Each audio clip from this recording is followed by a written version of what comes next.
Hi everyone, welcome back to JS homely hub. So friends, బ్రెడ్తో అయితే bread omelette చేసుకున్నాం, bread toast చేసుకుంటాము, అలాగే శాండ్విచ్ కూడా చేసుకుంటాము. ఇలా దహీ బ్రెడ్ అయితే ఎవరైనా చేసుకున్నారా ఫ్రెండ్స్? ఇలా ఒక్కసారి టేస్ట్ చూడండి, మళ్ళీ మళ్ళీ కావాలంటారు. ముందుగా బ్రెడ్ డిప్ చేయడానికి వెడల్పుగా ఉన్న బౌల్ లేదా ప్లేట్ అయినా తీసుకొని మిక్చర్ని కలుపుకోవాలండి. దాంట్లో 2 కప్స్ వచ్చి పెరుగు, సాల్ట్, చిల్లీ పౌడర్, ధనియా పౌడర్, జీరా powder, garam masala, chaat masala, turmeric powder, chilli flakes, oregano వేసి బాగా మిక్స్ చేయాలండి. నేను కూడా ఫస్ట్ టైం చేస్తున్నప్పుడు ఇదైతే టేస్టీగా ఉంటుందా లేదా అని ఆలోచించానండి. కాకపోతే చాలా టేస్టీగా ఉందండి.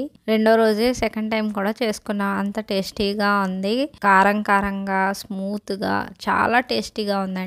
ఇంకా మిక్చర్లో సన్నగా కట్ చేసుకున్న కొత్తిమీర, అలాగే 2 టేబుల్ స్పూన్ వాటర్ అయితే వేసి ఒకసారి అలా కలుపుకోవాలండి. కలుపుకున్న తర్వాత స్టవ్ మీద ఇంకా నాన్ స్టిక్ పాన్ అయితే పెట్టుకోవాలి. పాన్ పెట్టుకొని కొద్దిగా ఆయిల్ అయితే గ్రిల్ చేసుకొని దానికి ఆ బ్రెడ్ అంతా దాంట్లో డిప్ చేసి ఆ పాన్ మీద వేయాలండి. వేసిన తర్వాత స్లో ఫ్లేమ్ మీద అటు ఇటు కుక్ చేయాలండి. కుక్ చేసిన తర్వాత ఇంకా సర్వ్ చేసుకోవాలి ప్లేట్లో.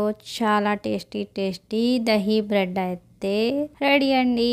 ఈ రెసిపీ అయితే పిల్లలు స్కూల్ నుంచి వచ్చిన తర్వాత స్నాక్స్లో అయినా పెట్టండి, సాయంత్రం లేకపోతే మార్నింగ్ బ్రేక్ఫాస్ట్లో అయినా పెట్టండి. చాలా టేస్టీగా తింటారు, పిల్లలు ఎంజాయ్ చేస్తారండి. ఈ వీడియో నచ్చితే లైక్ చేయండి, షేర్ చేయండి, సబ్స్క్రైబ్ చేయండి. మా పాప అయితే టేస్ట్ చూసి సూపర్ మమ్మీ, చాలా టేస్టీగా ఉంది అని చెప్పిందండి.